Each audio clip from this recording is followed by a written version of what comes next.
Hello, everyone, and welcome back to Turner's Tutoring. I'm Mr. Turner with our next part of our read aloud for Esperanza Rising, and it is Las Cebollas, or onions. I hope you guys are enjoying this, and if you are, like and subscribe. Without further ado, let's go ahead and get into it. Las Cebollas, onions. We're here, said Isabel, as the truck turned into camp and slowed to a crawl. Esperanza stood up and looked over the cab. They were in a large clearing surrounded by grape fields. Row upon row of white wooden cabins formed long lines connected like bunkhouses. Each cabin had one small window and two wooden steps that led to the door. She couldn't help but think that they weren't even as nice as the servants' cabins in Aguascalientes. They reminded Esperanza more of the horse stalls on the ranch than of a place for people to live. A big mountain loomed in the east, framing one side of the valley. Marta jumped out and ran toward some girls standing together near the cabins. Esperanza could hear them talking in English, the words hard and clipped, as if they were speaking with sticks in their mouths. They all looked at her and laughed. She turned away, thinking that if Isabel could learn English, then maybe someday she could learn too. A line of flatbed trucks pulled into a clearing, and campesinos hopped down, home from the fields. People called to one another. Children ran to their fathers, yelling, "Papi, papi." Esperanza felt a deep pang. She watched and wondered how she would fit into this world. Isabel pointed to a wooden building off to the side. That's where they have all the toilets. Esperanza cringed as she tried to imagine having no privacy. "We're lucky," said Isabel solemnly. "In some camps, we had to go in ditches." Esperanza looked down at her, swallowed, and nodded, suddenly thankful for something. A foreman came over and shook hands with Juan and Alfonso and pointed to the cabin in front of the truck. The woman got out, took the babies, and helped Miguel with the bags. Mama and Esperanza walked into the cabin. It had two small rooms. One half of the front room was the kitchen with a stove, sink, and counter, and a table and chairs. A pile of wood waited near the stove. Across the room was a mattress on the floor. The back room had another mattress big enough for two people and a tiny cot. In between sat a wooden fruit crate to be used as a night table, its sides touching each bed.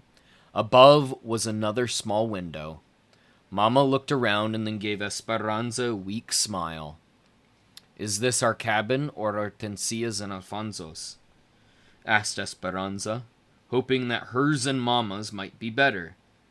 "We are all together in this cabin," said Mama. "Mama, we can't possibly all fit." "Esperanza, they will only give one cabin for each man with a family. There is no housing for single women. This is a family camp, so we must have a male head of household to live and work here, and that is Alfonso." Mama sank to the bed. Her voice sounded tired. "He has told them we are his cousins, and if anyone asks us, we must say it's true. Otherwise, we cannot stay. We are next door to Juan and Josefina, so we can adjust the sleeping arrangements. Miguel will sleep next door with them and the babies, and Isabel will sleep here with Alfonso, Hortensia, and us." Miguel came in and set down their valises, then left. Esperanza could hear Alfonso and Hortensia in the next room, talking about the camp office. Mama got up to unpack and began to sing. Esperanza felt anger crawling up her throat. "Mama, we are living like horses. How can you sing? How can you be happy? We don't even have a room to call our own." The talking suddenly stopped in the other room. Mama gave Esperanza a long, hard look. She calmly walked over and shut the door to the small room. "Sit down," she said. Esperanza sat on the tiny cot, its springs screeching. Mama sat on the bed opposite her, their knees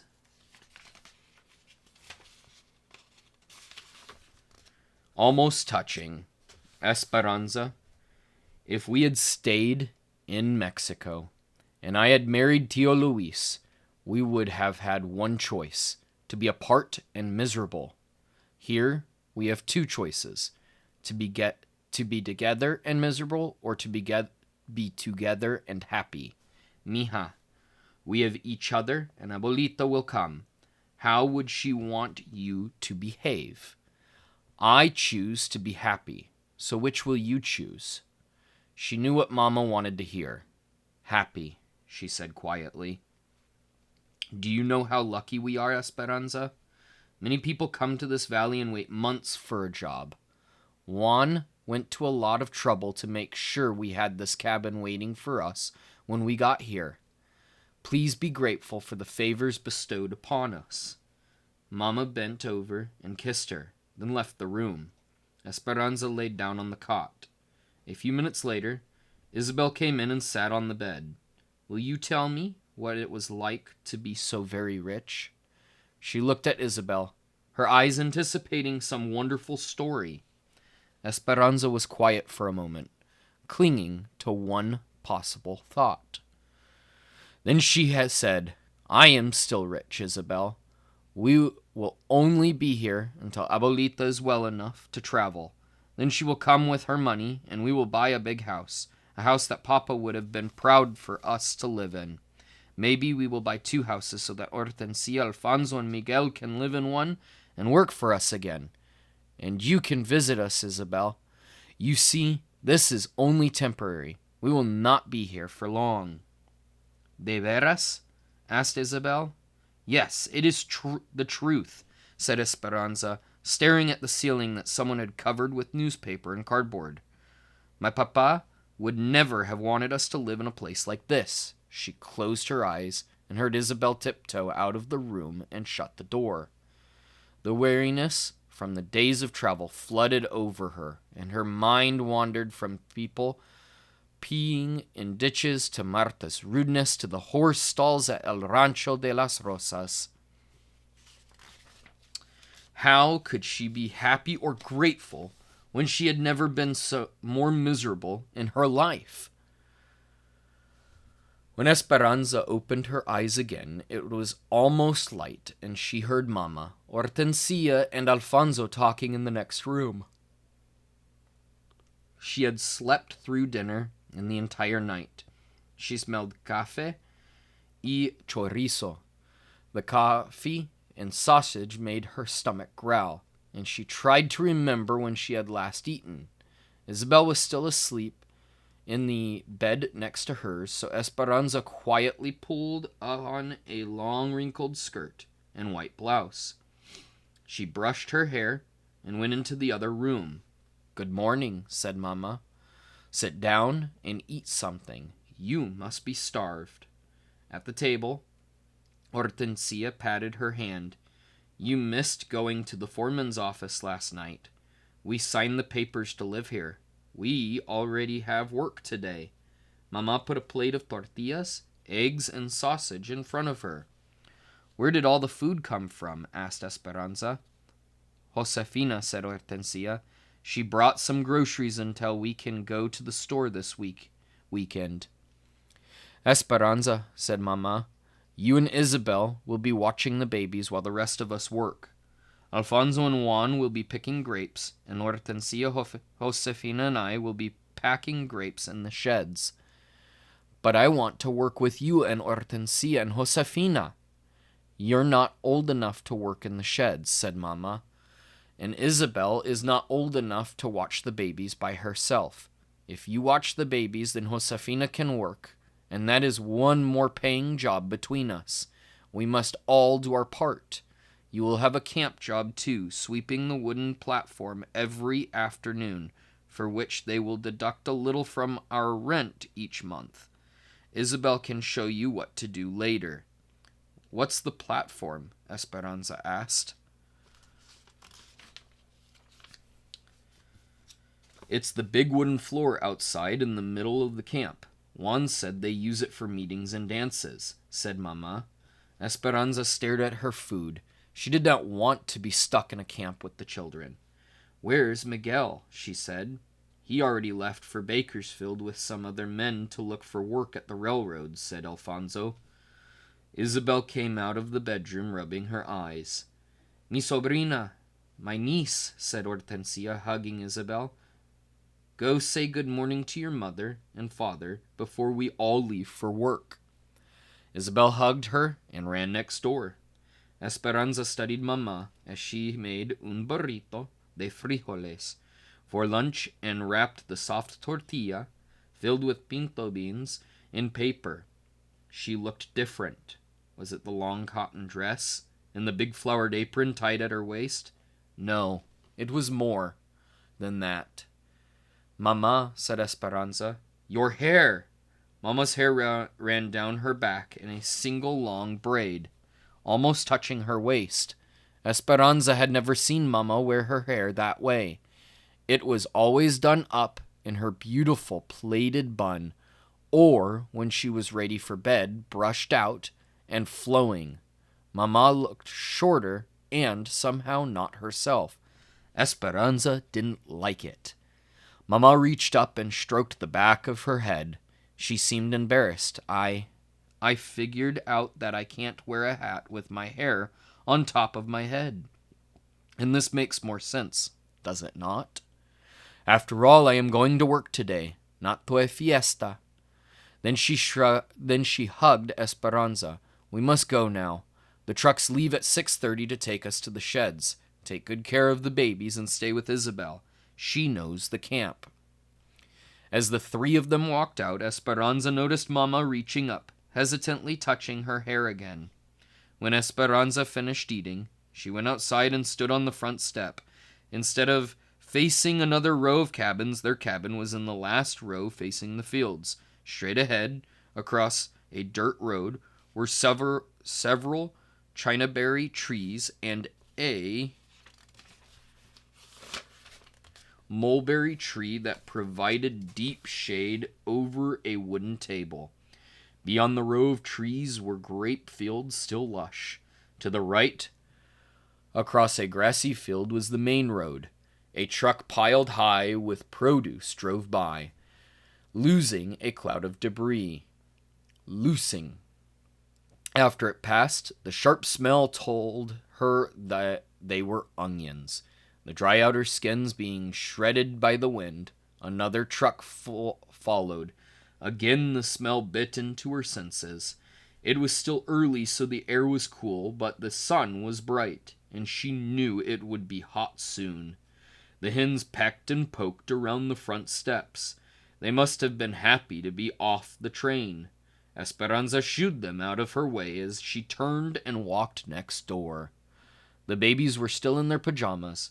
Isabel was struggling to feed Lupe her oatmeal while Pepe crawled on the floor. Splotches of his cereal still stuck to his cheeks. As soon as he saw Esperanza, he reached up for her.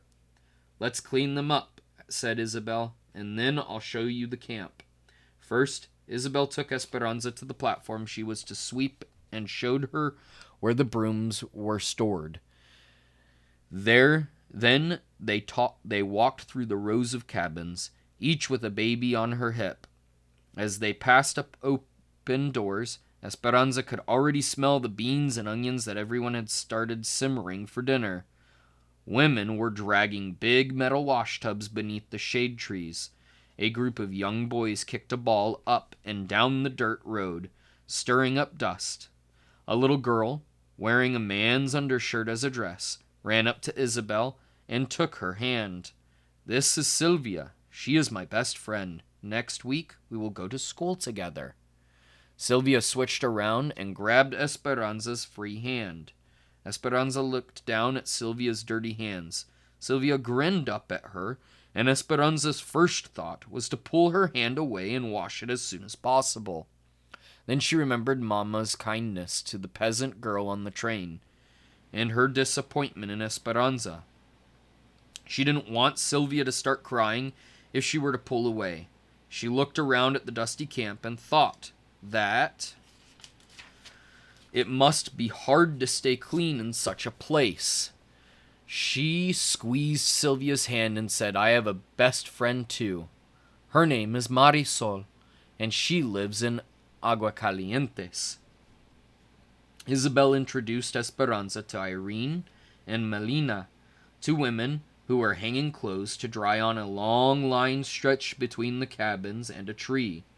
Irene had a long gray hair tied in a tail. Melina didn't look much older than Miguel, and she already had a baby of her own. "We heard the story of how you came from Aguascalientes," said Melina. "My husband is from there. He used to work for Senor Rodriguez." Esperanza's face lit up at this news. "He knew my father since he was a boy. Do you think your husband knew Marisol, Senor Rodriguez's daughter?" Melina laughed. No, I'm sure he didn't. He was un campesino, a field servant. He would not know the family." Esperanza felt awkward and didn't mean to make Melina admit that her husband was a servant. But Melina didn't seem bothered and began recalling other farms her husband had worked on in Aguascalientes. Isabel pulled on Esperanza's arm. "We need to change the babies." As they walked back to the cabin, she said, "They are mother and daughter. They come over to talk and crochet with my mother all the time. How do they know all about us already?" Isabel raised her hand and made her fingers tap up and down on her thumb, as if a mouth was talking. Everyone in camp knows each other's business.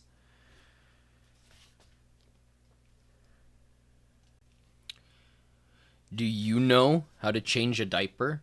asked Esperanza when they got back to the cabin. "Certainly," said Isabel. "I will change them and you can rinse out the diapers. We need to do some laundry, too." Esperanza watched as the young girl laid the babies down, and one at a time, unpinned their diapers, wiped their bottoms clean, and pinned on fresh diapers.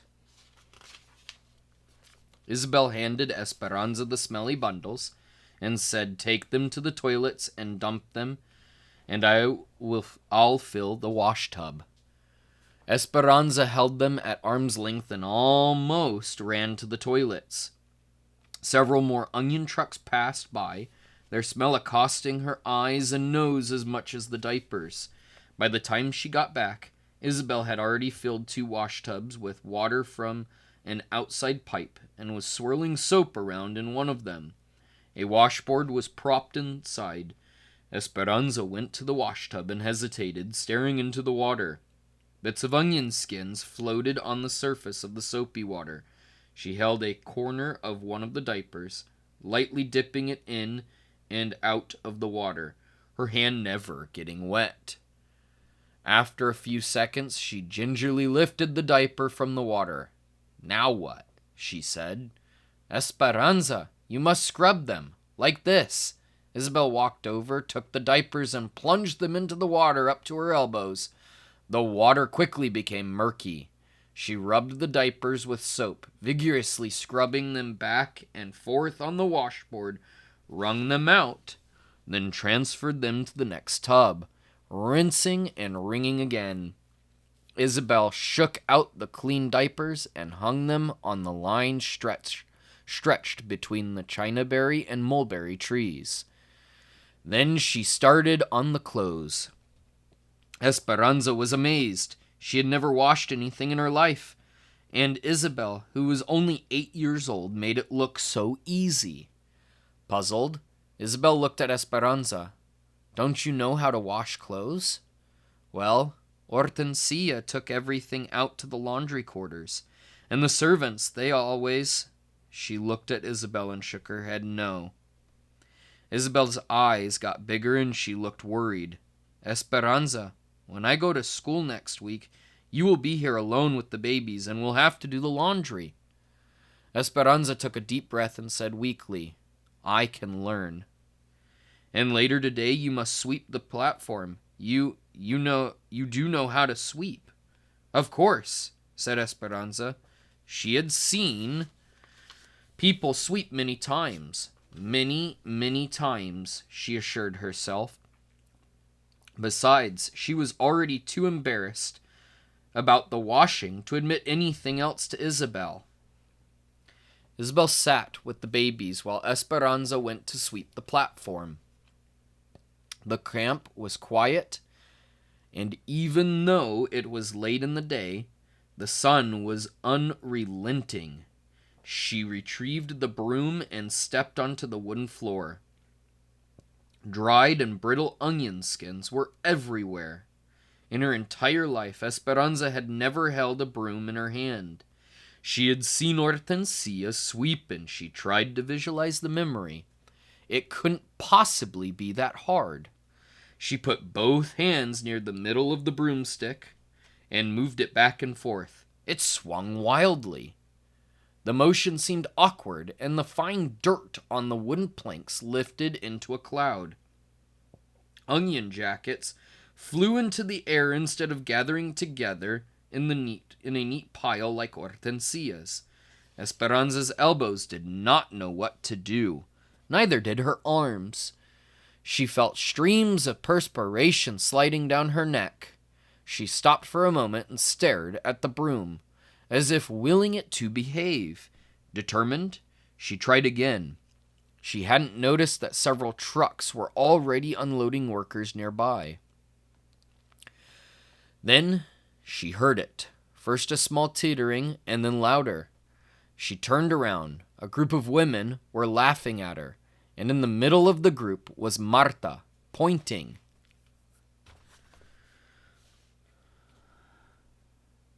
"La Cenicienta, Cinderella," she laughed. Burning with humiliation, Esperanza dropped the broom and ran back to the cabin. In her room, she sat on the edge of the cot, her face flushed again at the thought of the ridicule. She was still sitting there, staring at the wall, when Isabel found her. "I said I could work. I told Mama I could help, but I cannot even wash clothes or sweep a floor. Does the whole camp know?" Isabel sat down on the bed next to her and patted her back. "Yes."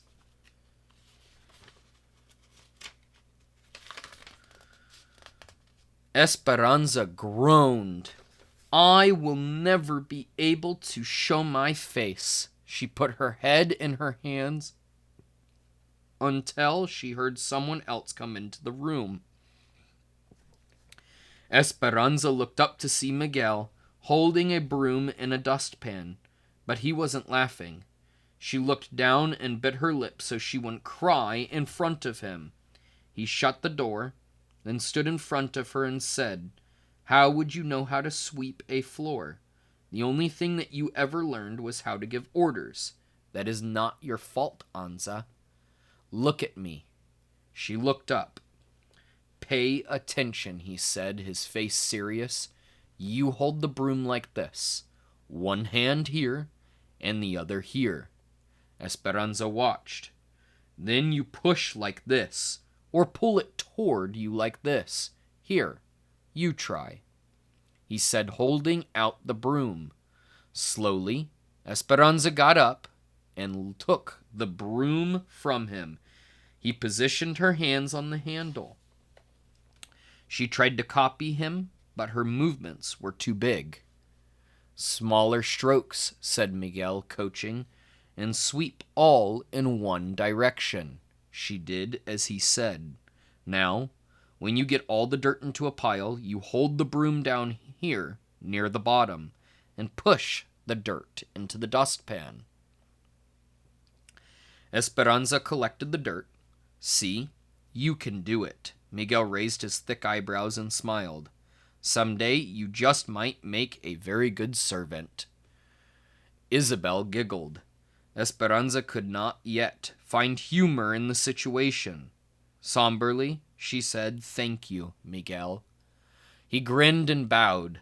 "At your service, mi reina."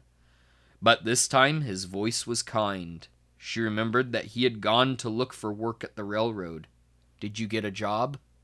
His smile faded. He put his hands in his pockets and shrugged his shoulders. "It is frustrating. I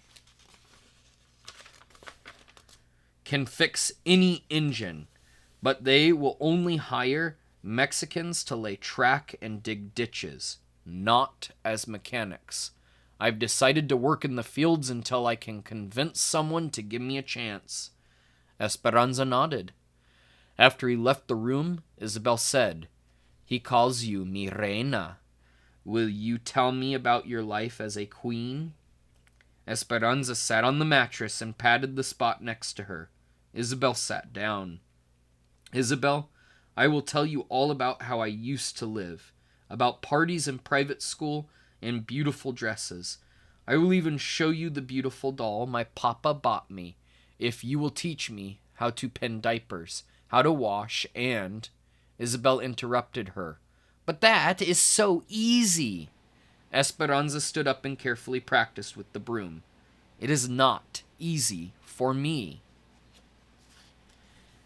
Thank you, everyone, for joining me for another part of Esperanza Rising. This one was Las Cebollas, the onions. If you are liking this story, please remember to support us by liking and subscribing to the channel. Once again, I'm Mr. Turner with Turner's Tutoring, wishing you a fantastic rest of your day.